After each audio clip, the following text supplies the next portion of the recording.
João Gabriel, literalmente no ar, mais um episódio do NinjaCast. Alegria, né, Joãozinho? Alegria, mais uma vez, a gente tá por aqui. Mais um episódio. Mais um episódio, graças a Deus. E essa batida de mão aqui é pra virar figurinha, né? Vamos de novo. Lembra aquela que virou figurinha e a Faz turma a tirou figurinha onda? aí novamente. Foi resenha, não foi, João Gabriel? Essa Vou demais, eu recebo todo dia essa figurinha. Essa figurinha. Não, e outra coisa, quando tem alguma coisa que eles pedem pra gente, aí os caras mandam foto. Sua esposa que gostou dessa figurinha. Ela mandou todo aí pra mim essa foto. Dona Thaís perturba comigo que só a gota, Serena. Perturba. Dona Thaís, que inclusive é a nossa embaixadora de Bananeiras agora, né? Agora é. Família Gabriel marca presença em Bananeiras. Eu fico feliz, viu? Mandar um abraço pra todos da cidade maravilhosa da A Serra. dinastia Gabriel, é? Dinastia Gabriel. A dinastia Samurai, né? Ninja Samurai. Família Samurai marcando presença lá, né, João? É isso Qual o mesmo. número do episódio de hoje? Hoje é o 218, Ninja. E nossas redes sociais no NinjaCast? NinjaCast, em qualquer rede social que você imaginar na sua vida, a gente tá presente. É o NinjaCast Oficial, no Twitter. Twitter agora é X, né?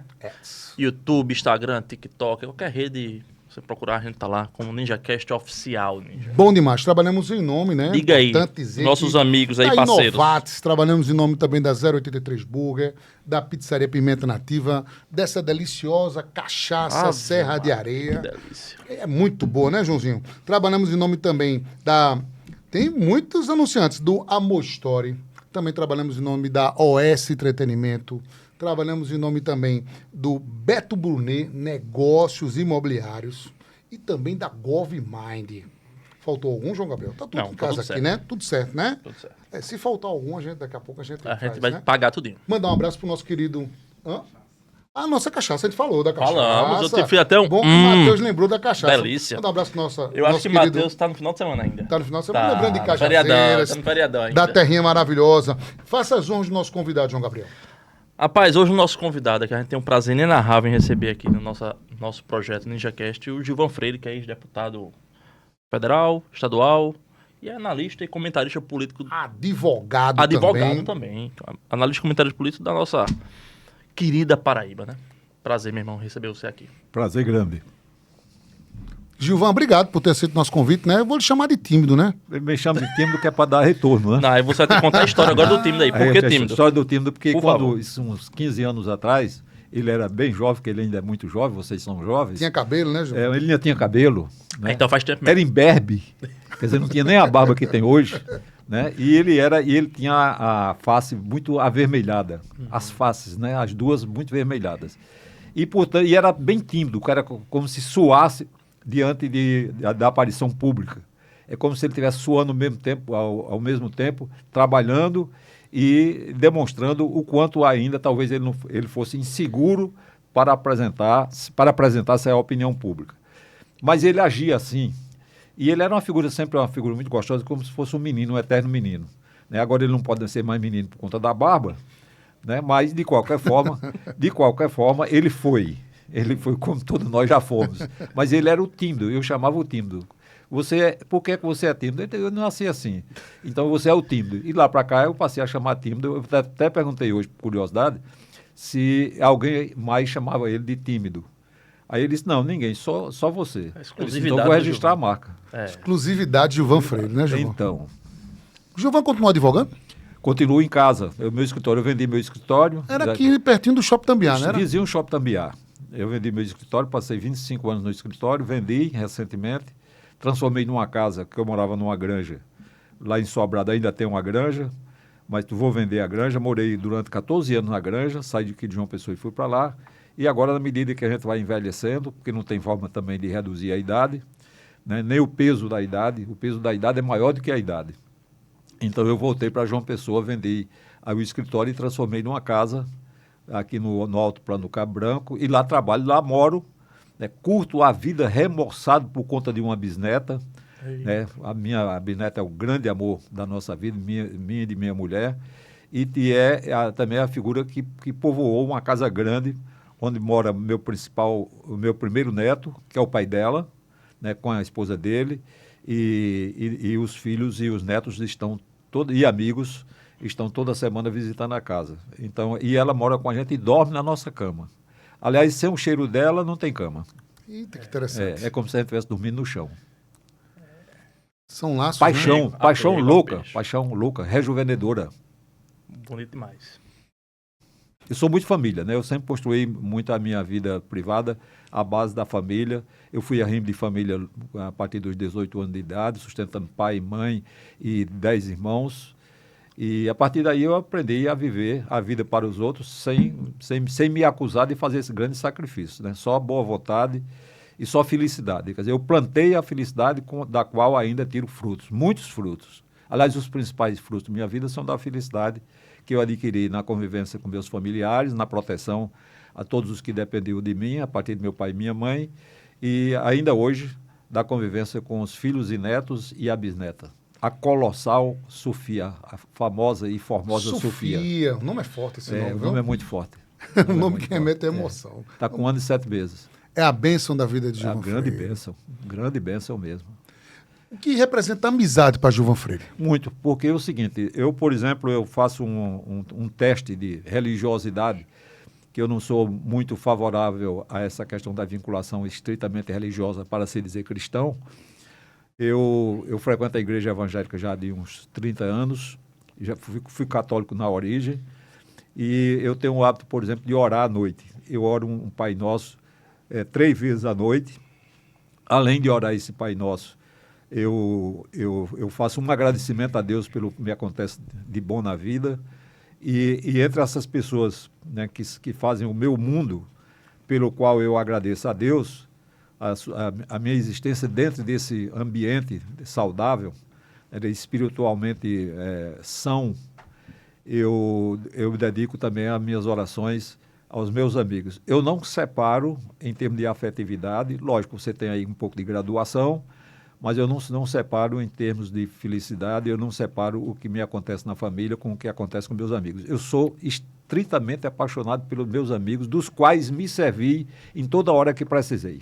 E eu sou um devedor a eles. Eu tenho muitas dívidas de gratidão, só posso pagar orando por todos os meus amigos, aqueles que se foram deixam grande saudade. Eu sonho permanentemente, toda semana, para não dizer todos os dias, eu sonho com pessoas da minha relação de amizade, como Zé Maranhão, né? Sonho muito com Zé Maranhão, sonho com João Claudino dos Armazéns Paraíba, lá do Norte e do Nordeste, lá de Teresina, já faleceu recentemente, foi um dos meus grandes amigos, né? Felipe Tiago da Escola da Comunidade, da Senec, que criou e ninguém sabe disso, ele criou 1.000 escolas no Brasil, 1.100 escolas no Brasil, no tempo em que a escola da Senec, que era a escola do ginasiano pobre, era destinada aos pobres brasileiros. Ele criou 1.000 escolas, um paraibano de Picuí.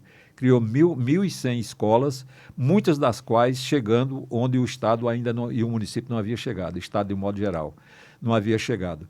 Né? E é um paraibano pouco conhecido pela Paraíba e pela história. Quer dizer, se um cara tivesse construído no Brasil 10 escolas, como fez Dom Bosco com mais, se você tivesse alguém capaz de construir 10 escolas no Brasil para estudantes pobres, já seria um grande feito. E o cara construir 1.100 estabelecimentos em vários estados da federação para chegar onde a escola pública não chegava. Como é que eram e são também esses sonhos com os amigos? Conta pra gente. O sonho, a sorte é que o sonho poderia me inculcar, porque eu sonho com tantas pessoas mortas, Armando Abílio, por exemplo, meus colegas que já morreram, amigos pessoais que já morreram. Eu tenho um sentimento grande de tristeza diante da morte dos meus amigos, mas só sonho com eles de forma alegre.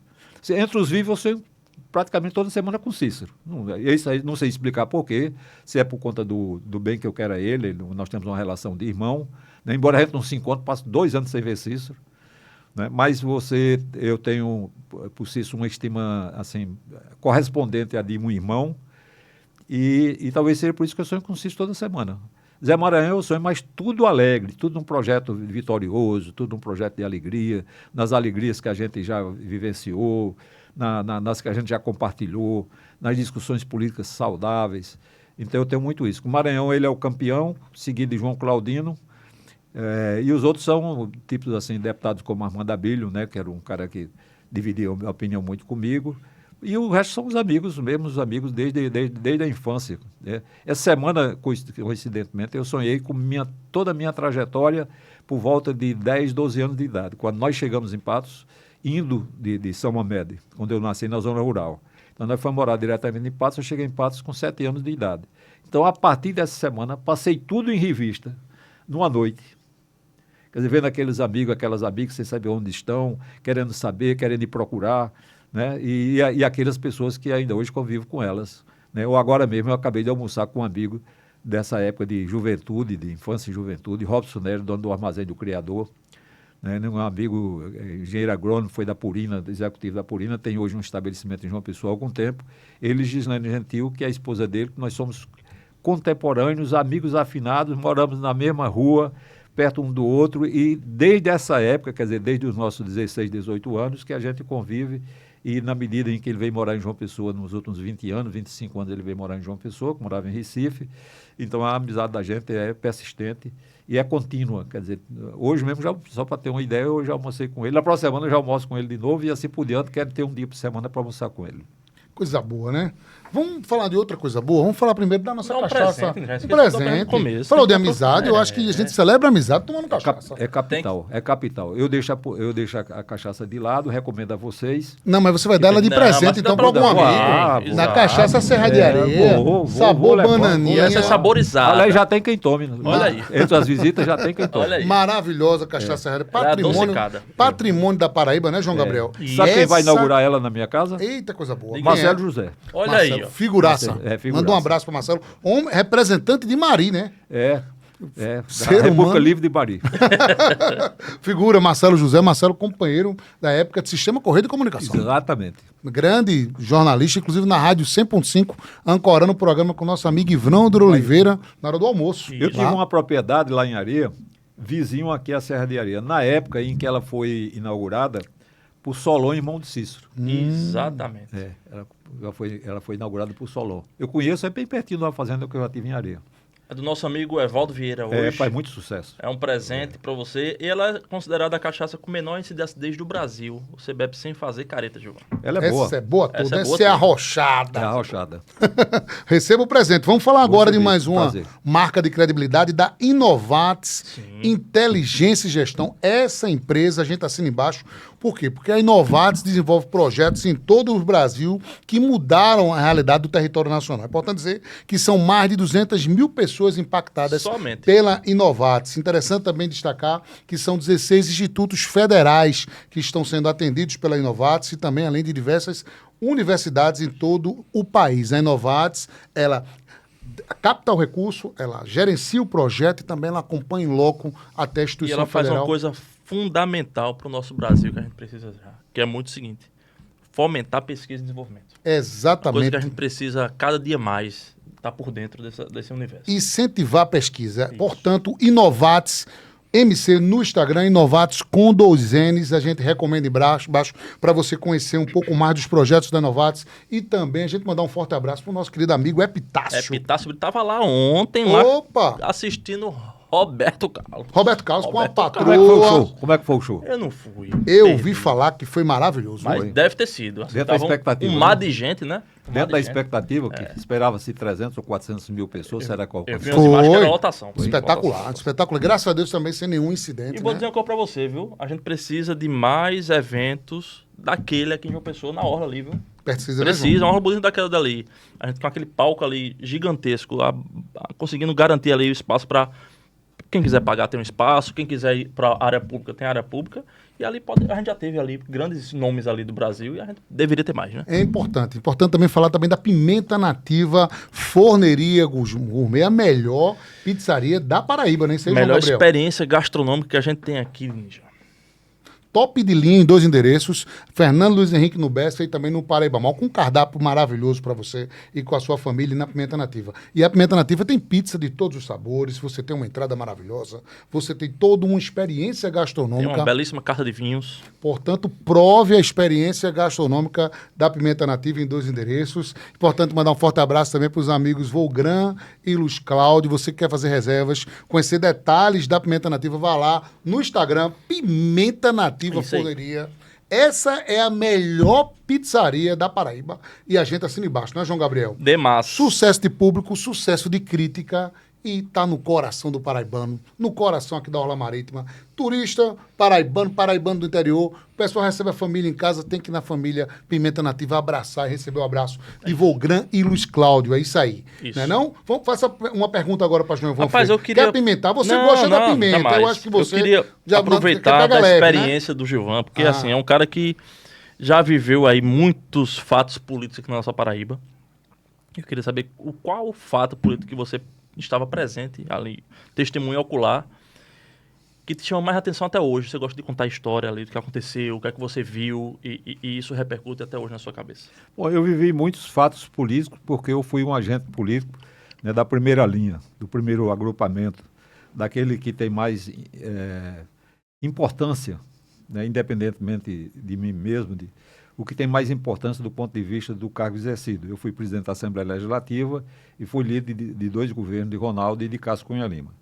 Então, e só quem teve mais noticiamento à época do que eu, quer como presidente da Assembleia, quer como líder, só quem teve maior noticiamento do que eu foi o próprio governador. Quer dizer, eu sempre tive uma relação muito fluida com a mídia. E por conta disso eu fui noticiado amplamente, né? Minha eleição, por exemplo, de deputado federal foi muito de opinião pública, aqui em João Pessoa, a partir de Patos, né? Então, quando eu me elegi deputado federal, eu tive o apoiamento de pessoas que estavam no raio de influência da mídia, porque eu tinha pouquíssimos vereadores, talvez 3 ou 4 vereadores, não mais do que isso. Prefeito, eu só tinha 2 que tinham sido eleitores meus como deputado estadual, e cujas famílias eram relacionadas a mim por questões profissionais da advocacia. E depois eu não tive mais apoiamento de nenhum vereador no Estado. Quer dizer, a minha campanha foi sempre de opinião pública. Daí porque não é que falte, é porque você não tem como ultrapassar os limites dessa arena que depende de outros instrumentos, como a ação, por exemplo, do dinheiro. Como eu não tinha o dinheiro, não tinha como fazer uma ação paralela para melhorar a minha performance, né? Para garantir, digamos, uma eleição que eu perdi. Eu perdi uma eleição com 53 mil votos, quando um candidato mais próximo teve 37 e se elegeu, né? Que foi a eleição de 2010, 2008 ou 2008. Então, nessa eleição de 2008, eu tive muitas possibilidades de me eleger, mas não fiz o coeficiente eleitoral. Quer dizer, eu Foi fui... qual partido? Do PSD. PSD? Não, nessa época eu estava num partido que eu escolhi por injunção de um amigo que era Armando Abílio, que foi deputado estadual comigo e foi também deputado federal. Então ele me pediu para ir para o partido dele. Eu estava em litígio com o PMDB, na ruptura que o PMDB teve aqui no Estado, entre o grupo ronaldista e o grupo de Zé Maranhão. Eu era do grupo... Você estava naquele evento lá em Campinas? Não, estava não. Tava não. Ali eu já estava um pouco ressentido também com o próprio grupo Cunha Lima, que, a meu ver, não teve estratégia, né, para romper com o Maranhão. A convivência estava ficando muito difícil, né, havia muitos pontos de discordância, e eu acho que o Ronaldo, que não era de ruptura, não era de briga, não era de desavença, Ronaldo se afobou muito, levando em consideração o poder de fogo que Maranhão tinha a partir do governo. Todo governo tem poder de fogo muito grande, né? Então é por isso que o governo na Paraíba pode ter importância numa eleição estadual, grande importância, né? A gente já viu isso antes. Então, na época da ruptura do PMDB, eu fiquei distante, porque tinha rompido com o Zé Maranhão antes, e achava que o PMDB de Ronaldo Cunha Lima tinha o dever também de romper, não por minha causa, mas porque havia atos de hostilidade na época, né, muito por conta de agentes ligados o entorno de Zé Maranhão e o entorno de Mariz, né, o marizismo. O marizismo foi muito hostil ao Grupo Cunha Lima, né, foi um dos responsáveis também pela ruptura e pelo aconselhamento que levou Maranhão a também se afastar do grupo. Por quê? Porque tinha ressentimentos que vinham da campanha de Mariz, né, com relação a Ronaldo, que desde aquela época queria fazer o filho governador, e Mariz se ressentia de que a campanha feita para ele governar o Estado era uma campanha de segunda classe, porque a primeira classe estava a eleição de Cássio para deputado federal, para ter uma votação muito grande, e se candidatar logo a vaga de governador na eleição seguinte, a de Mariz, que terminou não acontecendo, porque houve uma ruptura, e depois porque Maranhão assumiu com a morte de Mariz, e Maranhão se candidatou à reeleição e se reelegeu. Todo mundo sabe disso, né? Então, eu por conta disso, eu me afastei um pouco, descrente,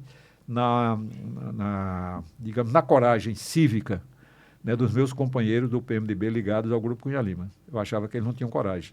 De todos eles, o que eu vi mais corajoso, e para mim isso serve na análise atual, foi Cícero. Cícero era favorável a um rompimento, porque havia certas provocações, havia retaliações de parte do governo Mariz com relação ao ronaldismo. Eu mesmo fui muito perseguido no governo de Mariz, embora tenha votado nele, era o meu candidato natural, e fui muito perseguido pelo marizismo. O marizismo foi uma instituição muito desigual e muito desagregadora, por conta de umas figuras assim, né, do mais próximas, figura de alcova, né, as figuras que transitam em torno dos líderes políticos. Com o Maranhão aconteceu a mesma coisa, mas no final eu não me queixo de nada, porque até a minha candidatura a governador, que foi feita para protestar contra o Grupo Cunha Lima e contra Maranhão, o pessoal pensava que eu era candidato do Grupo Cunha Lima, né? E eu nunca nem consultei eles sobre a minha candidatura. Eu queria tomar uma posição que achava que eles deviam ter tomado antes, eles não tomaram, e eu tomei para mostrar o meu inconformismo diante de um quadro político cheio de deslealdades. Eu queria tomar essa posição e tomei.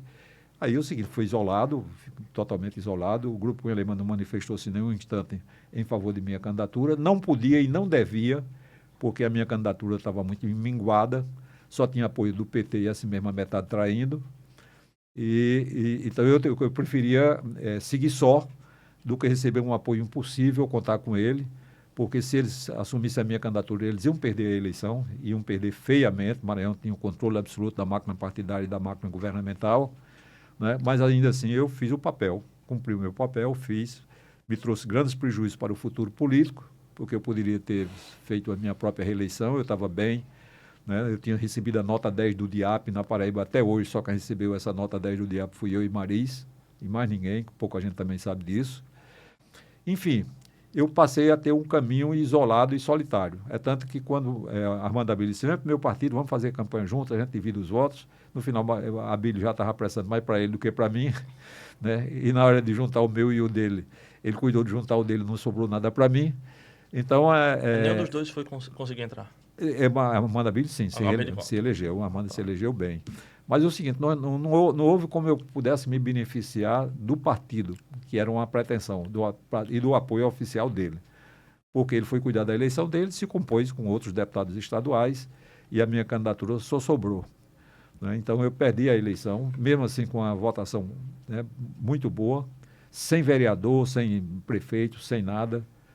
Isso é um feito da minha capacidade de resistir diante de injustiças, ou diante de desigualdades, ou diante de propósitos malignos, como os propósitos partidários muitas vezes acontecem na malignidade, né? Pessoas passam a odiar, a disputar, a carimbar. Por exemplo, o carimbo de Cunha Lima, que pesou sobre mim a vida toda, porque eu tinha sido presidente da Assembleia com apoio do Ronaldo, tinha sido líder do governo com apoio do Ronaldo, tinha sido líder do governo de Cássio. Então, tudo isso deu um carimbo de ronaldismo no enfrentamento das adversidades que o grupo passou a ter a partir da divergência com o Maranhão, né, da ruptura com o Maranhão. Eu passei a ser também perseguido. Isso foi muito ruim para você? Eu diria como resultado não foi ruim. Primeiro porque me tirou da política, né, que era uma coisa que eu não almejava fazer como carreira. Como eu vinha da atividade advocatícia, e isso me rendia uma sobrevivência muito digna, a vida pública estava tomando rumos que estão hoje se consolidando, né, bastante, de predicados não tão bons quanto eu desejava que tivesse, e já tinha visto bons predicados antigamente. Quer dizer, entre os políticos mais antigos você tinha muito mais qualidade moral do que entre os políticos mais novos. E depois foi se aprofundando o uso do recurso pessoal e público na campanha, né, nas campanhas políticas. O Estado passou recentemente a pagar a vida pública, a remunerar a vida pública não com salários, mas com custos eleitorais, né? O Estado passou a bancar as eleições dos partidos políticos e seus candidatos, né? E isso piorou muito porque você tinha antes o domínio da clandestinidade, o domínio da corrupção, do dinheiro oculto, né? Da influência de grandes capitais, da venda de emendas parlamentares. E, além disso, o Estado passou a custear a eleição. Quer dizer, o Estado passou a ter duas fontes. A mesma ilegal que havia antes, a mesma clandestina que havia antes, mas, mais ainda, a do próprio Tesouro Nacional, custeando os partidos políticos como custeia hoje. Por isso que os partidos políticos chegaram a um ponto em que só interessa ter controle a partir de família, porque o partido custeia a campanha dos familiares todos. Né? Ainda tem o da corrupção, continua fortemente influenciando nas eleições. Então, se você tem, digamos, um primeiro aporte de recursos da área pública e você tem um segundo aporte da corrupção, da venda de emendas parlamentares, que hoje é frequente. Essa questão da emenda mudou também o caráter da atividade parlamentar, né? Totalmente, porque é o seguinte, na medida em que você transforma o dinheiro como fonte de sucesso e de pagamento do seu êxito, né, de financiamento do seu êxito, na medida em que você faz isso, você fica menos preocupado em fazer atividade pública, né, e a exercer a atividade com princípios e regras, especialmente as regras morais e as regras de transparência. Então, você hoje não tem moralidade, você não tem regras morais, você não tem transparência, as prestações de conta, ninguém sabe como os recursos são destinados e a quem se beneficia, controle dos partidos por famílias, não é verdade? O dinheiro público que não chega aos candidatos avulsos, só chega primeiro aos candidatos familiares, domésticos, né? Então, você tem uma anomalia tão grande que eu acho que o processo está estourando. Então, veja as últimas pesquisas que têm acontecido nos últimos 15 dias, que dão conta, por exemplo, do desgaste do poder legislativo. 78% de pessoas que não aprovam a conduta do poder legislativo, né? E tem até uma certa ojeriza. Se pesquisar por palavras, então você diz, tem ojeriza, tem amor, tem consideração, tem o quê? Dizer, tem ojeriza. Tem um desacordo grande da população com relação aos seus representantes políticos. Ora, isso é uma contradição que precisa ser superada. Como é que a sociedade elege, mas ela tem desapreço por quem elege? Porque provavelmente a sociedade não debate, né? A sociedade não debate, nem eles descem à sociedade. Quer dizer, eles usufruem do benefício do voto, mas eles não dão retorno. A pauta do Brasil hoje é Lula e Bolsonaro. Lula e Bolsonaro e Supremo. E Suprema Corte. Então, você tem um papel, por exemplo, de uma corte que está a serviço político do Poder Executivo, quer dizer, que se compôs com o Poder Executivo, que garantiu a eleição do inelegível, né, que sustenta o governo. O Lula hoje tem de dar graças a Deus a algumas figuras e instituições, como o IBGE, é o maior aliado do presidente da República hoje, porque fornece estatísticas favoráveis ao governo, manipuladas, totalmente manipuladas. Você vê o Trump agora se indispondo com o IBGE de lá dos Estados Unidos. Demitiu a presidente do Demitiu IBGE. a presidente porque ela não quer se submeter às ordens dele. Aqui no Brasil é exatamente ao contrário. É mantido o presidente do IBGE porque se satisfaz às ordens do presidente. Quer dizer, ele fabrica notícias favoráveis para o presidente manipulando dados. Está claro, tem um movimento de rebelião interno no IBGE, porque o IBGE se desviou de suas funções independentes e das funções estritamente estatísticas para fazer estatísticas de uso político. Então, ele agradeça ao IBGE, que é ainda quem fornece notícia boa para o governo, né? E isso é manipulada pelo governo e pelo setor de comunicação do governo. O Sidônio ele usa essa estatística para fabricar notícias, né? Lula tem de agradecer à Suprema Corte, que está a serviço do projeto dele desde candidatura, viabilizar a candidatura e de fazer a eleição muito comprometida de seriedade e de buracos legais e de condutas vedadas. E Lula tem de agradecer também a Bolsonaro. Quer dizer, ninguém ajuda mais a Lula do que Bolsonaro. E os filhos de Bolsonaro, de modo muito particular. Por quê? Porque eles são desproporcionais, eles não têm estratégia e eles são mitomaníacos.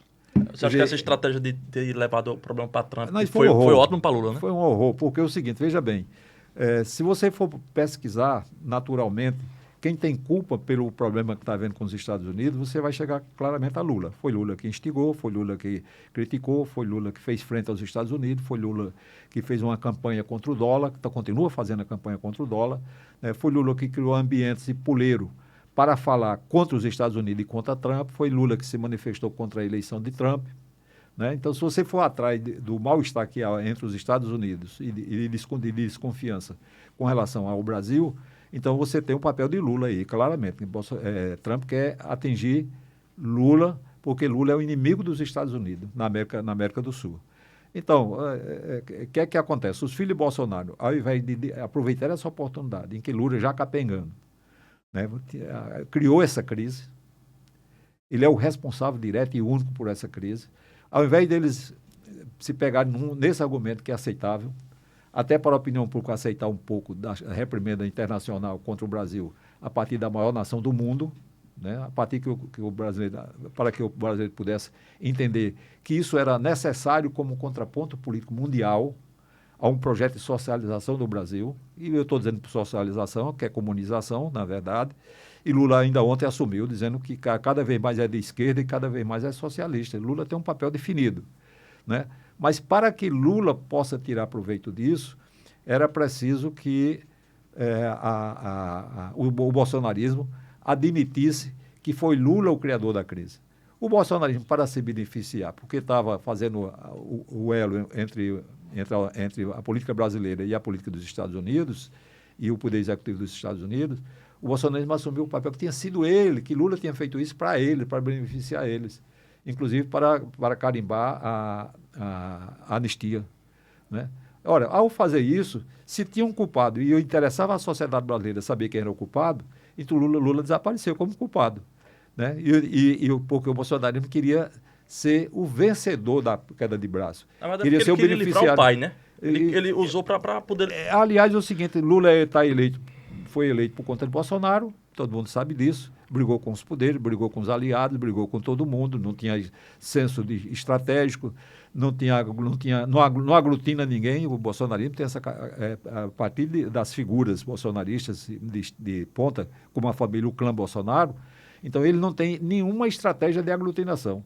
Você veja que agora eles se debatem cada vez mais contra os próprios aliados, os maiores aliados, os sucessores de Bolsonaro, na verdade, as novas lideranças do bolsonarismo. O que é que sobra de tudo isso? O bolsonarismo existe como movimento social, está consolidado como movimento social.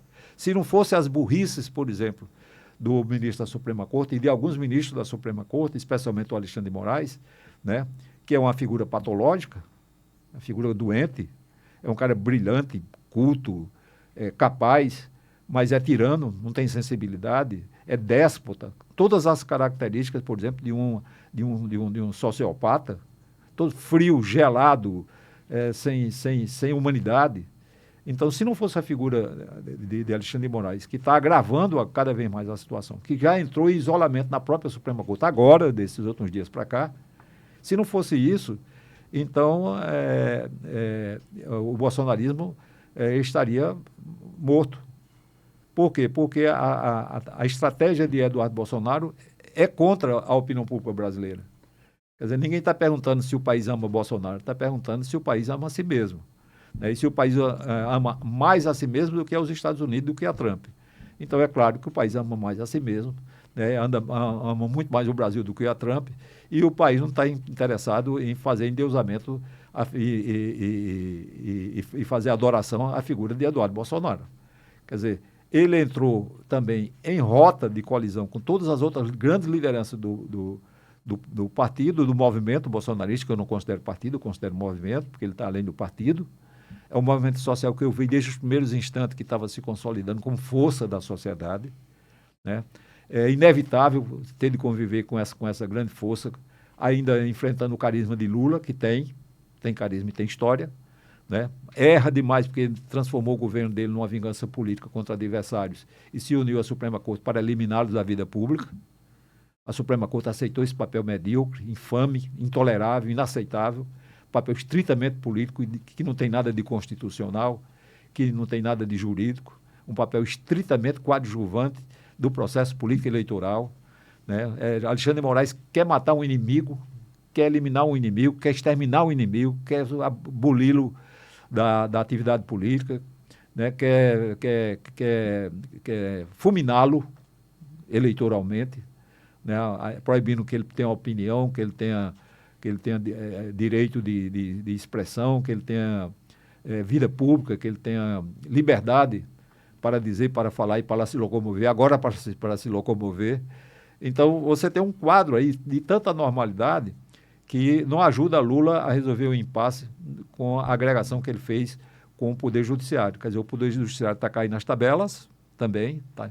Agora mesmo vi uma notícia de última hora que a assinatura para a CPI do impeachment, para o impeachment já tem, faltando apenas 2 assinaturas de senadores para entrar em vigor. Ora, é evidente que, pelo que está fazendo, contraindo tantos inimigos, conquistando tantos inimigos potencialmente fortes, né, nessa escalada de violência contra a liberdade de expressão, contra a liberdade de imprensa, contra o cerceamento da atividade política e partidária. Então, é evidentemente que a cabeça de Alexandre de Moraes, a qualquer hora, vai por cada Mas falsa. depende do presidente aceitar, né? Bom, Porque pedido de impeachment na mesa, lá em Brasília é o que mais tem, né?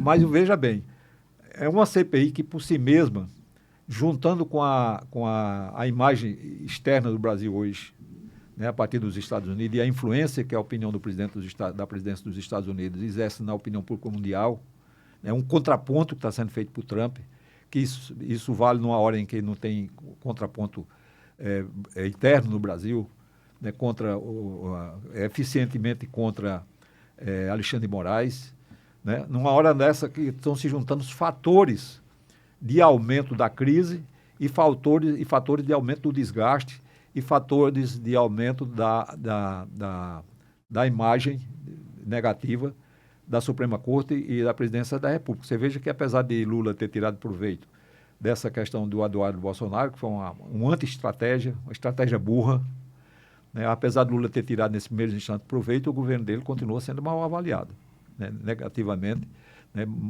por maioria de opiniões da sociedade brasileira.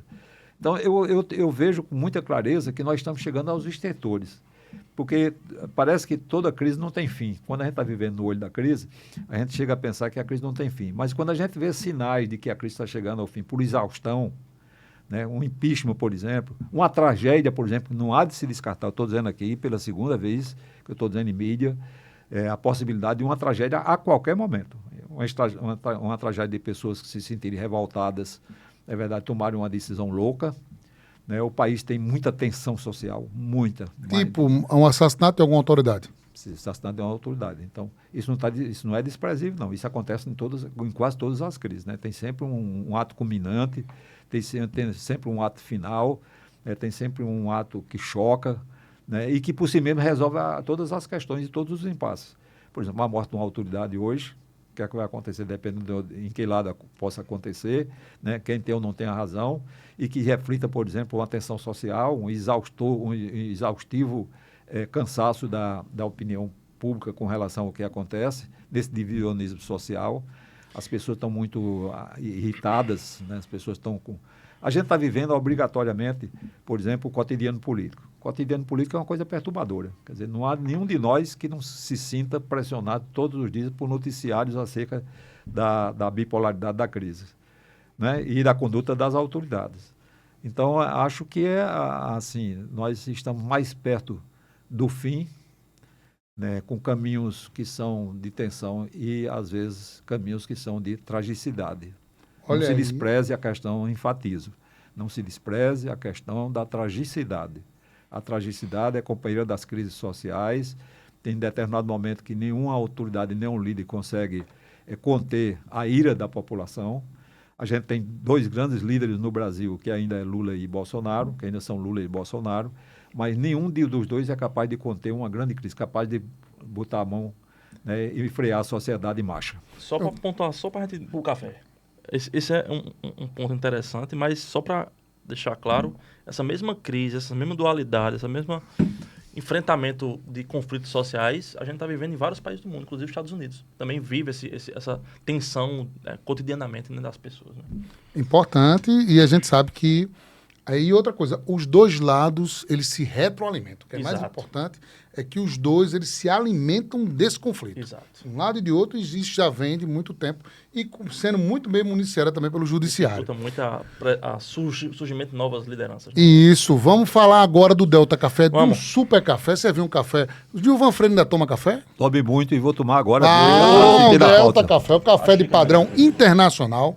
Esse café que é parceiro do NinjaCast, e a gente tem a alegria de servir para o nosso convidado, o Delta, que a gente encontra nas diversas partes do mundo. Delta de café de torra perfeita, aquele café especial. E você chega no shopping, você encontra no Delta Express, você encontra nos aeroportos, também nas Deltas Express do país inteiro, e aqui na Paraíba, na livraria do Luiz, em 2 endereços, na Galeria Augusto dos Anjos, pertinho da Assembleia Assembleia, Legislativa. exatamente. Endereço Sempre. que Gilvan tão bem conhece. E também lá no Meg Shopping, Delta cheirinho. Café. Esse café aqui é especial. Prove essa delícia do Delta Café, feito especialmente para você, Gilvan Freire. Prove essa maravilha de café. Eu pensei que vocês eram sonegadores de café. Que é isso? Jamais. 30 minutos. Tira esse não nome tomei pra lá, café pela ainda. pessoa da resenha. Essa máquina tá aí para Olha, exatamente Receita servir o amigo. estadual e federal, por favor, corta esse vídeo aí. Corta. Agora não está proibido de ter adoçante, não, né? Com adoçante é mais caro. Adoçante é mais caro. Sempre É tem um fiado? adoçante. É Esse é fiado? gostoso todo. Esse é top. Do adoçante já chegou. Mas, rapaz, Obrigado, Fernando. peço é prestativa, que chegou esse adoçante maravilhoso. Viu? Vamos falar agora de um outro parceiro. O recado do nosso amigo Beto Brunet Negócios Imobiliários. Tem uma dica maravilhosa para você, sempre com os melhores empreendimentos. E os negócios dos seus sonhos estão com Beto Brunet. Solta Deixa aí, o por Beto favor. falar aí, bota aí. Nobody else make me feel like so now nobody else make me feel like yeah. Don't nobody else make me feel like don't nobody else make me feel like Para você que está buscando qualidade de vida e um ambiente de alto padrão, eu lhe apresento esse apartamento aqui em Cabo Branco de 280 metros. Muito próximo à praia e próximo à Avenida Deputados Pessoa. Esse apartamento, ele acabou de ser 100% reformado e está pronto, esperando você para vir morar.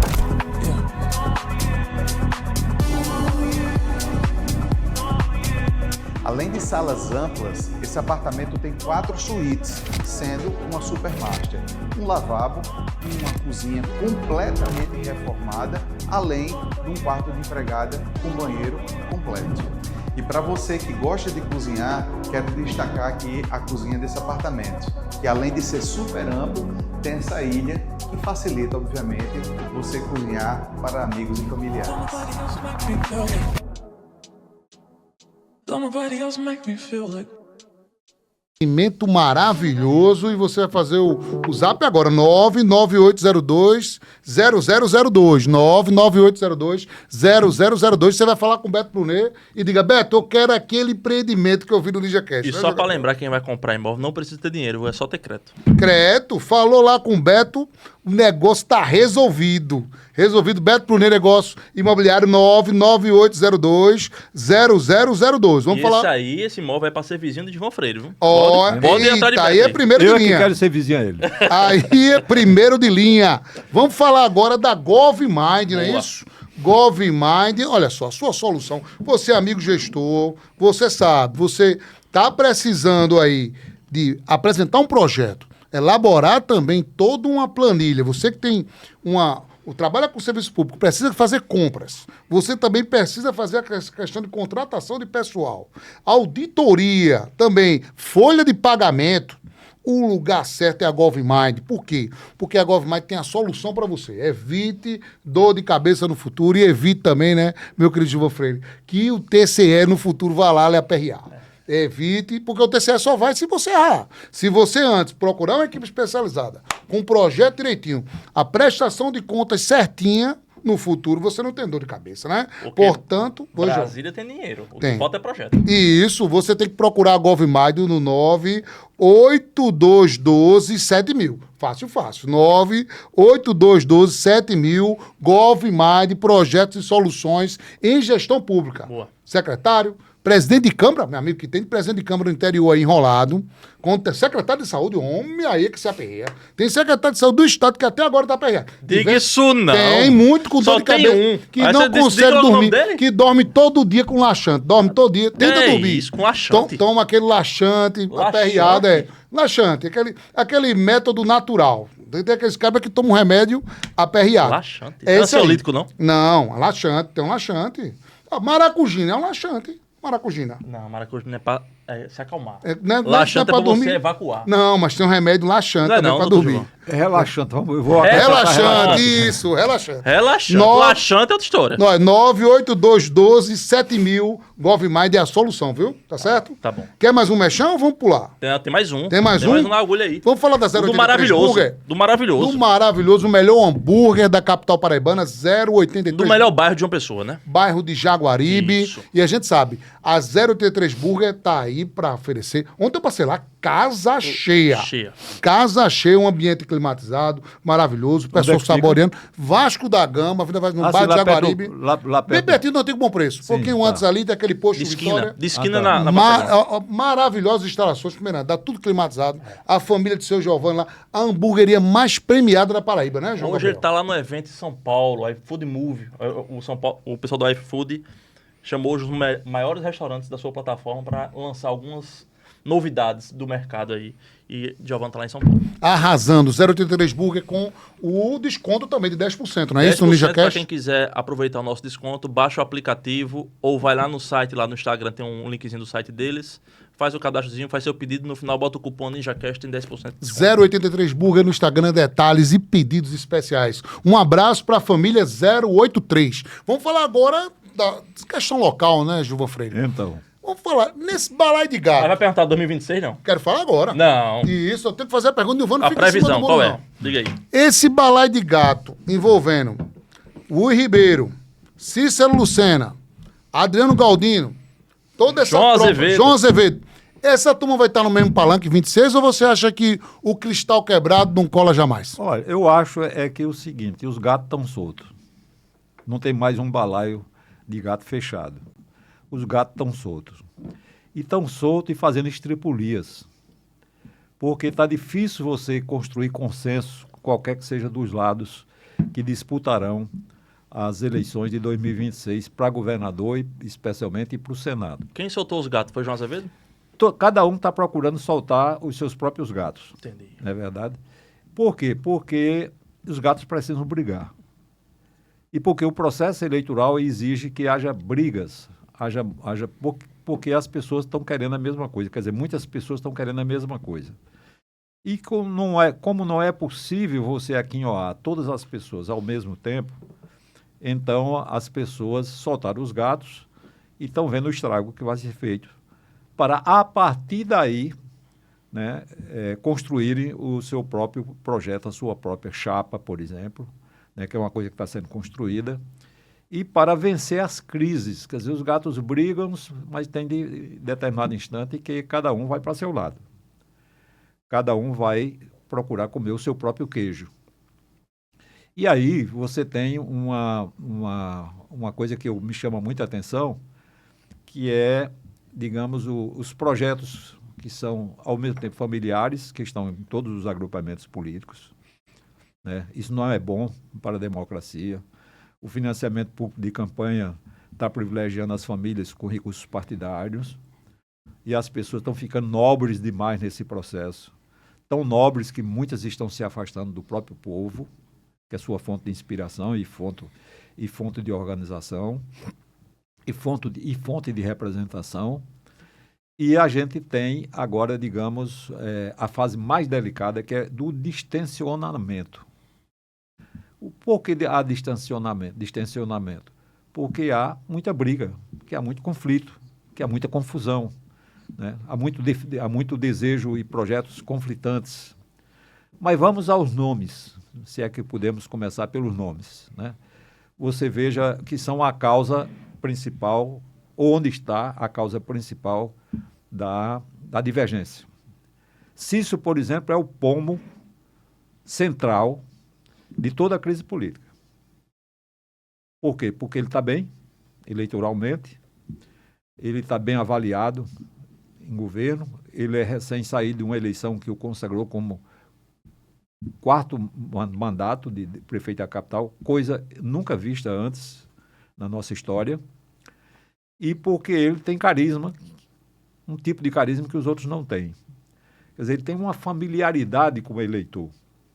Se a gente for estratificar isso por região, é evidentemente que está mais concentrado em João Pessoa. Mas ele tem trânsito estadual. ele já foi líder estadual por eleição direta de senador, que é uma eleição majoritária, ocupando todo o estado, ele foi vitorioso, com muitos votos. E esse projeto dele, projeto político dele, na idade em que ele está, é um projeto quase obrigatório, para não esperar envelhecer demais para disputar outro cargo majoritário. Então, Cícero está com essa circunstância favorável e, a meu ver, uma questão delicada, que é o que o eleitor pode entender desse projeto de Cícero. Se Cícero vai fazer Cícero vai chegar ao eleitor mantendo a promessa de disputar a eleição para ele, então eu vejo que ele vai atropelar muita gente e vai obrigar as forças correntes políticas a se reorganizarem, porque ele é muito duro para ser vencido. Previamente não há nem como a gente admitir que ele seja vencido. Até então, as pesquisas que foram divulgadas até hoje, Ciro está liderando todas elas. Está liderando e ele é mais do que o dobro do que o segundo colocado. Então está remetendo para uma eleição estadual, segundo essas pesquisas já realizadas, está remetendo para o que aconteceu aqui na capital, que ele foi do começo ao fim, francamente, majoritário. Ele foi o favorito. Agora, se Cícero está sustentando esse propósito com o objetivo, por exemplo, de dar encaminhamento ao projeto do filho, do deputado Messinho, apesar de ser filho, ele ter todo o direito de fazer isso não está claro para o eleitor, e eu sinto que o eleitor não gostaria que isso acontecesse. Não por falha de Messinho, não porque Messinho não tem merecimento, mas porque não é o projeto genuíno que o eleitor está cultivando com Cícero. O eleitor está querendo dar um mandato de governador a Cícero, pelo menos nesses primeiros momentos do ano pré-eleitoral. Ora, se Cícero está com esse peso todo, está com essa bola toda, então como ficam os outros setores com esse grau de influência que se tem no eleitor hoje, no eleitor paraibano, segundo as enquetes e pesquisas? O que pode acontecer?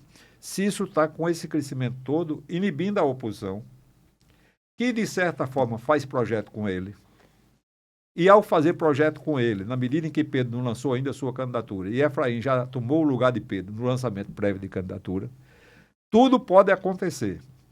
Porque se Cícero se desloca do eixo governamental e coloca uma candidatura avulsa, uma candidatura por um partido dele, então Cícero pode atrair a oposição toda, porque a viabilização do projeto dele é claramente visível. Quer dizer, e é convincente. Quer dizer, qualquer líder político da oposição gostaria de ter um candidato como Cícero, como também da situação. Mas Cícero precisa se deslocar da situação, né, vencendo a queda de braço interna. E eu acho que ele não vai vencer a queda de braço interna, porque ele está disputando com um projeto dos Ribeiros, né? Um projeto familiar. Esse projeto familiar, ele tem, o que a gente está vendo, os projetos familiares estão acima de qualquer coisa. Então, Cícero precisa se desvencilhar, por exemplo, do agrupamento governamental, que já tem um candidato pré-combinado, que é Lucas. Já está decidido à medida em que o João Azevedo sai do governo, segundo o seu próprio propósito.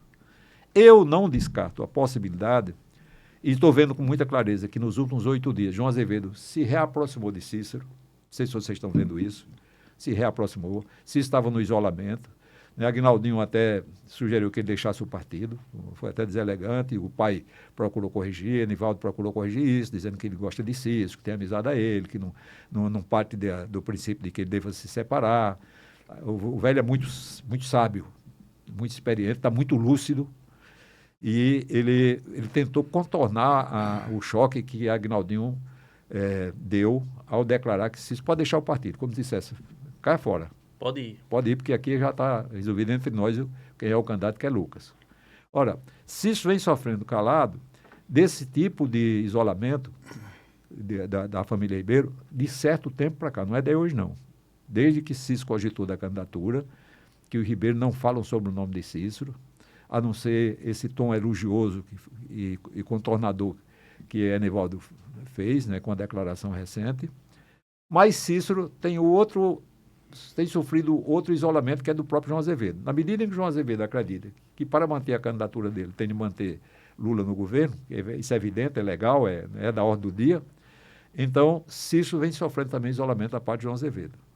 Nos últimos 8 dias, João Azevedo tem minimizado isso, tem se aproximado de Cícero, e Cícero tem aparecido em encontros do governo. O que seria isso? Seria que a candidatura de Cícero está pesando muito, né, dentro do governo, Internamente, né? internamente. Isso pode levar também à convicção de que o João Azevedo já não sairá mais do governo, pode levar a essa, não sairá mais do governo, porque não vai deixar um quadro, né, partidário definido em torno da candidatura dele, correria muito risco com o afastamento de Cícero das hostes governamentais. Cícero tem um peso de deslocar eleitores de João Azevedo, magoados com João Azevedo e com o tratamento que João Azevedo daria a ele, a Cícero. Os eleitores podem sair da candidatura de João Azevedo, embora Cícero tenha vontade de votar nele, mas Cícero não vai votar nele sendo hostilizado por ele. E o eleitor de Cícero é muito personalista, é muito ligado à figura de Cícero, né, a figura pessoal de Cícero. Então, o que é que está havendo nesses últimos 8 dias? João Azevedo pode estar meditando sobre os estragos que causa a candidatura de Cícero, com capacidade de influir nas possibilidades de derrota do próprio João Azevedo. Não seria a primeira vez que aconteceria isso na Paraíba. Então, João Azevedo não é imbatível, né? Não. Não é imbatível. João Azevedo não é imbatível. João Azevedo é um líder conceitual. O que é líder conceitual? É aquele em que as pessoas têm o conceito de que a administração dele é muito boa. Fazem esse conceito, né? Tem ele na conta de um grande administrador com uma boa obra realizada. Mas João Azevedo não é um líder carismático. Todo mundo sabe isso. Isso não é desprestígio nenhum para ele. É a característica. João Azevedo não é um líder carismático, aquele de despertar paixão no eleitor, né? E João Azevedo, portanto, tem essa fragilidade. Se disputa com um líder que desperta muita paixão, ele poderá ser maior e não ganhar a eleição. Porque o da paixão, né, atrai mais, né, e sustenta mais o eleitor no carisma. Se João Azevedo insiste numa candidatura em que esse conceito pode sofrer um desgaste grande, né, por conta das vinganças eleitorais, o eleitor se vinga. O eleitor, por exemplo, o eleitor de Cícero vai se vingar em quem não votar em Cícero, ou em quem fizer qualquer tentativa de isolamento da figura de Cícero. Porque o eleitor é vinculado a ele, né? O eleitor dele tem paixão política. E Cícero está aproveitando disso para nadar na onda. Cícero está ficando cada vez mais populista. Ele está investindo na imagem popular. Essa imagem popular existe desde o primeiro dia que Cícero foi prefeito de João Pessoa. Essa imagem popular está sempre cultivada.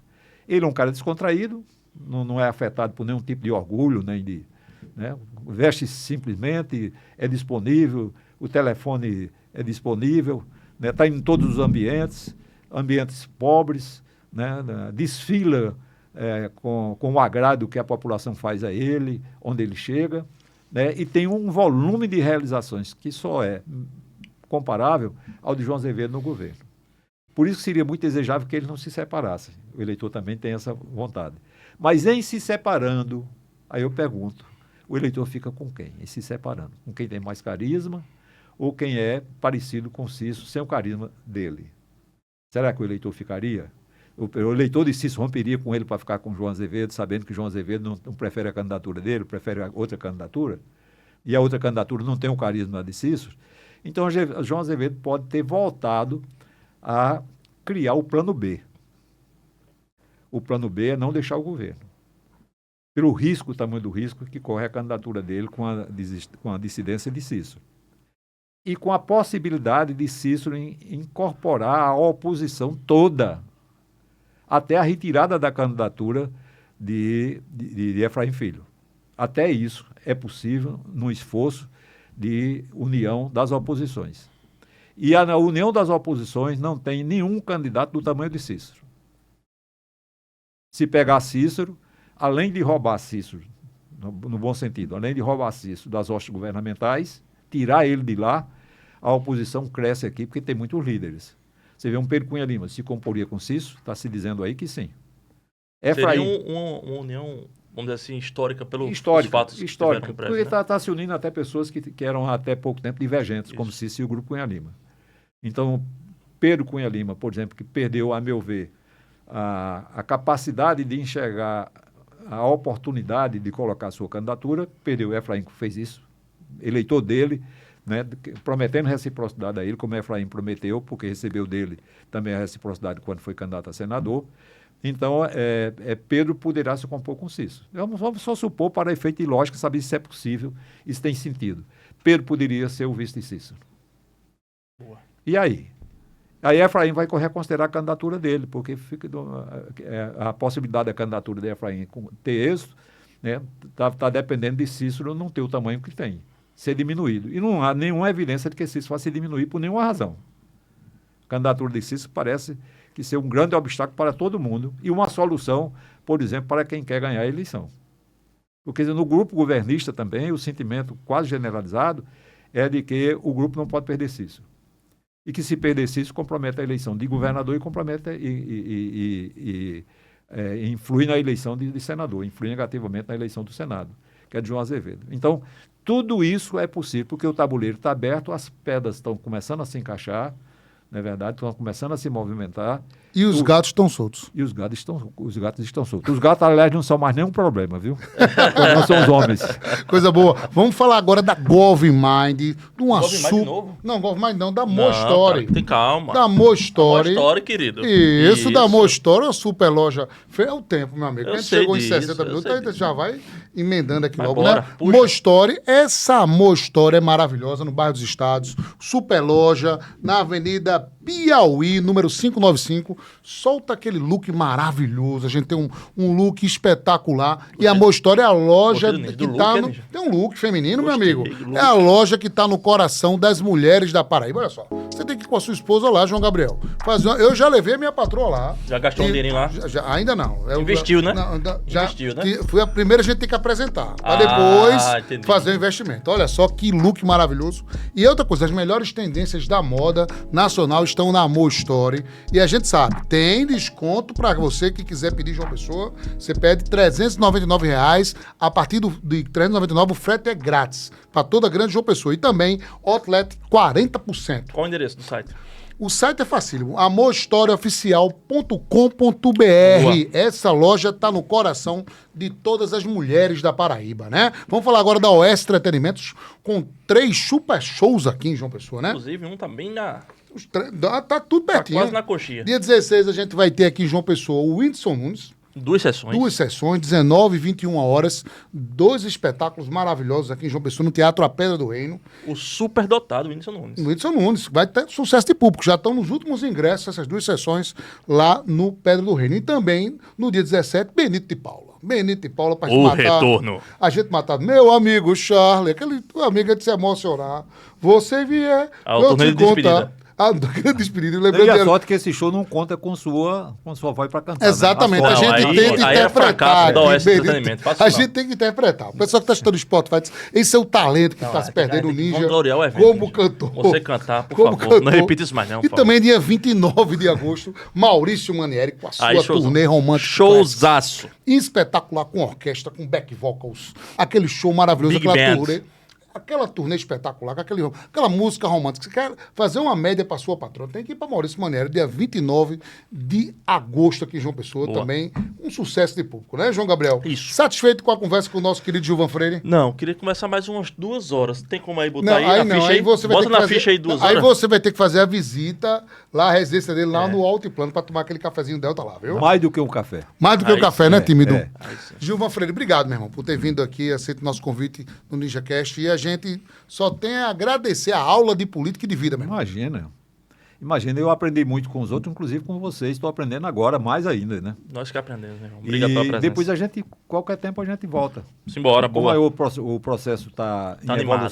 tá animado, está Tá em animado. evolução, com algumas inquietações ainda, com algumas indecisões, é possível que na medida em que o processo vai se ajustando, a gente esteja presente para fazer Vai ver onde é que observações. esses gatos E vão parar. outra coisa, eu vou Para- anunciar. para dividir a opinião Fazer um crítica. anúncio importante também: o blog do Ninja e o Instituto Certifica, que fizemos parcerias durante as Beleza. últimas eleições municipais. Iremos divulgar as pesquisas para governo do estado e também as intenções de voto também nas Os principais cidades do estado, região metropolitana, tudo, e a gente fazer lives aqui Campina também. Campina Grande também, a gente Boa. também, com certeza, vamos trazer o Gilvan Freire para analisar esses dados aqui também, viu, Obrigado Gilvan? por tudo. Obrigado, sucesso, muita saúde, meu irmão. Obrigado. Joãozinho, obrigado. Mais um para Tamo conta. junto, Vamos embora. Vamos mais agradecer aí ao Semaninha nosso querido paga. Matheus, aos nossos trabalhos técnicos aí, né, João Gabriel? Isso. Maravilhosos. Matheus e a Luiz Fernando. O craque, camisa 10 aqui camisa da 10. Êxito Coworking, né? Trabalhamos em nome do Delta Café, da 083 Burger, da Pimenta Nativa, também da Indovates. Também tá querendo essa cachaça Serra de Areia, Golf Mind, Amor Story. Também trabalhamos em nome do Beto Brunet. Beto Brunet Negócios Imobiliários e da OS Entretenimento, com 3 super shows pra você. Valeu, galera. Um Obrigado. abraço, fiquem com Deus e até a próxima edição do Ninja Cash, aguardando os bastidores da política, né, Joãozinho? Valeu, Aguardando galera. onde esses gatinhos vão parar. Aí, valeu, galera. Um abração. Valeu, gatalhada. Um abraço.